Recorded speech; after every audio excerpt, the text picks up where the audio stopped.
ও এত বড় একটা শখ খাবে হয়তো ভাবতেও পারে নাই। ফাহিম বলল, কি বলছেন আপনি? আপনার মাথা খারাপ হয়ে গেছে? আম্মু বলল, আমাকে না আগে আম্মু ডাকতি, এখন আবার আপনি? সব চেঞ্জ হয়ে গেছে মনে হয়। হ্যাঁ, আমিও চেঞ্জ হয়ে গেছি। আর তুই তো জানিস আমি এত কথা পছন্দ করি না। কাজী বলল, কিন্তু ছেলে ছেলে বিয়ে কি করে হবে, তাও আবার তিনজনের সাথে? আম্মু বলল, 5 লাখ টাকা আপনার অ্যাকাউন্টে চলে যাবে। কাজী বলল, আরে আপনি আমাদের থানার ওসি, আপনার কথা কি আমি ফেলতে পারি? কাজী ওদের বিয়ে পড়িয়ে দিল, তবে ফাহিমকে জোর করে বিয়ে পড়ানো হয়েছে। আম্মু বলল, এখন আপনি চলে যেতে পারেন। কাজী বলল, আমার টাকা? আম্মু বলল, চলে গেছে। কাজী বলল, আপনার মতো দয়ালু যদি সবাই হতো। একজন বডি বিল্ডার বলল, ম্যাম আমাদের এখন কি করতে হবে? আম্মু বলল, বিয়ে করেছো, বাসর রাত করবে না? আর এই 1 মাস তোমরা আমার জন্য কাজ করবে, মনে রাখিও। একটু পর একজন মৌন বিশেষজ্ঞ ডাক্তার এসে যাবে। ওর যদি কিছু হয় ডাক্তার তো আছেই। আর এখন মনে হয় তোমরা বুঝে গেছো কি করতে হবে আর কেন তোমাদের এখানে আনা হয়েছে। ওরা বলল, জি ম্যাম, আপনার বলতে হবে না, আমরা বুঝে গেছি। ফাহিম বলল, আপনি আমার ধর্মের মা হন, এমনটা আমার সাথে করবেন না, আপনার পায়ে পড়ি। দরকার পড়লে আমাকে মেরে ফেলুন, তাও এমন শাস্তি দিবেন না। আপনার কাছে আমি আমার জান ভিক্ষা চাইছি। ফাহিম ভয়ে কাঁপতে লাগলো। আম্মু বলল, আমার ছেলেও হয়তো তার বোনকে বাঁচাতে এমন কিছু বলেছে।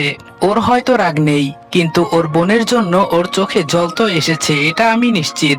ফাহিম কোনো কথা বলছে না, চুপ করে দাঁড়িয়ে আছে। ও বুঝে গেছে কি হতে চলেছে, আর ও যে কত বড় একটা অপরাধ করে ফেলেছে এখন হাড়ে হাড়ে টের পাচ্ছে। আম্মু বলল, তুই আমার মেয়ের সাথে অনেক বড় অপরাধ করে ফেলেছিস। একটা মেয়ে আমার, আর তুই ওকে? আমার মেয়েকে তুই একবার কষ্ট দিয়েছিস, কিন্তু এখানে প্রতিদিন প্রতিটা সময় তুই কষ্টের মাঝে থাকবি। বুঝতে পারবি একজনকে ধর্ষণ করা কতটা কষ্টদায়ক তার জন্য। মাহি কান্না করতে করতে বলল, তুমি আমার বেস্ট আম্মু, তোমার মতো কেউ হবে না। মনের মতো বিচার করেছো তুমি, আমার আর কিছুই চাই না আম্মু। আমি এই বিচারে অনেক খুশি হয়েছি।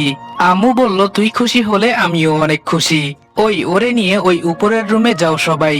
ফাহিম বলল, আমাকে মাফ করে দেন, দোহাই লাগে আপনার, আর জীবনেও এসব করব না আমি কারো সাথে। আম্মু কোনো কথা বলল না, ওরা ফাহিমকে তুলে নিয়ে চলে গেল। আম্মু আমার কাছে এসে বলল, কি রে, আমার উপর রাগ করলি? আমার চোখের পানি মুছে দিয়ে বলল, দুনিয়াটা বাবা অনেক কঠিন, এভাবে শান্তশিষ্ট হয়ে চলতে পারবি না। বাঁচতে গেলে রাগ হিংসা সব থাকতেই হবে। মাহি বলল, গাধা দিয়ে কি আর হাল চাষ হয় আম্মু?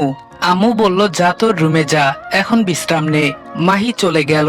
ফাহিমের চিৎকার শোনা যাচ্ছে। ও যে আজকে শেষ এটা আমি খুব ভালো করেই বুঝতে পারছি। এমনটাই হওয়া উচিত ছিল ওর সাথে। আম্মু ভালো একটা কাজ করেছে। ওর কাছে তো আমিও জান ভিক্ষা চেয়েছি, কিন্তু ও শুনলো না। আম্মু বলল, তুই ছাড়া আমার কেউ নাই। একটা বিষয় আজকে তুই নিজে চিন্তা করে দেখ, তোর সামনে তোর বোনকে ওরা ধর্ষণ করেছে। ও যদি তোর কাছে নিরাপদ না হতে পারে তাহলে এমন ভাই ওর থাকার চেয়ে না থাকাই ভালো। বাবা বলল, ছেলেটাকে এভাবে আর শাস্তি দিও না, শরীর থেকে রক্ত পড়ছে। আম্মু বলল, পড়তে দাও, এটাই ওর প্রাপ্য। কি রে, কথা বলিস না কেন? শুধু কান্না করলেই হবে? যা, এখন তুই তোর রুমে যা, আর শরীরের প্রতি যত্ন নিস না।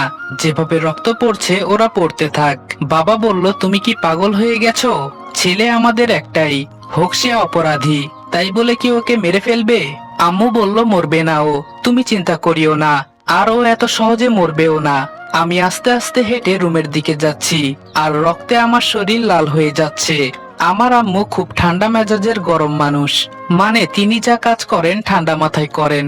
আপনি আমার আম্মুকে দেখেও বিশ্বাস করবেন না তার শরীরে এতটা রাগ আছে। ফাহিমের চিৎকারে পুরো রুমটা থরথর করে কাঁপছে। আমার এমনটা দেখে খুব ভালো লাগছে। আমি গিয়ে বিছানায় বসলাম না, বিছানায় শুতে গেলে শরীর চাদরের সাথে লেগে যাবে। নিচে বসে কান্না করছি। হঠাৎ মাহিকে আমার রুমে আসতে দেখে অবাক হয়ে গেলাম। ওর হাতে একটা রাইফেল আছে। মাহি আমার কাছে এসে রাইফেলটা আমার সামনে রাখলো। আমাকে ধরে বিছানায় বসিয়ে ক্ষত স্থানগুলো পরিষ্কার করে দিতে দিতে বলল, আমার একটা মাত্র ভাই, তোকে অনেক ভালোবাসি জানিস। সেদিন যখন তোর সামনে ও আমাকে, আমার খুব খারাপ লেগেছিল সেদিন। একটু জোর করে হলেও যদি তুই আমাকে বাঁচানোর চেষ্টা করতি, তাও আমি বলতে পারতাম আমার ভাই আমাকে বাঁচানোর তো চেষ্টা করেছে। আমি কান্না করতে করতে বললাম, মাফ করে দিস বোন, আমি মানুষের উপর রাগ করতে পারি না, এটা আমার দ্বারা হয় না কেন জানি না, একটা মানুষ হয়ে আরেকটা মানুষের উপর ওরা জুলুম কিভাবে করে। মাহি বলল, আমি জানি তুই কতটা ভালো, তবে একটা কথা মনে রাখবি, আমি যা কিছু হারিয়েছি তোর সাথে যেন এমন না হয়। যদি এভাবে চলতে থাকিস তোর সামনে একদিন ওরা তোর সন্তানদের খুন করবে, এমনকি তোর বউকেও আমার মতো অবস্থা করবে, তখন তুই কি করবি? আমি বললাম, খুব বড় অন্যায় করে ফেলেছি আমি, তাই না রে? জানিস অনেক ভালোবাসি আমি তোকে, কিন্তু কি হলো দেখ, তোকে আমি বাঁচাতে পারলাম না। মাহি বলল, থাক সেসব কথা বাদ দে, আজকে থেকে তোর বোন গ্যাংস্টার হয়ে উঠবে, কাউকে আমি মাফ করব না। আর তুই এভাবে থাক, সমস্যা নাই, দরকার পড়লে আমি তোকে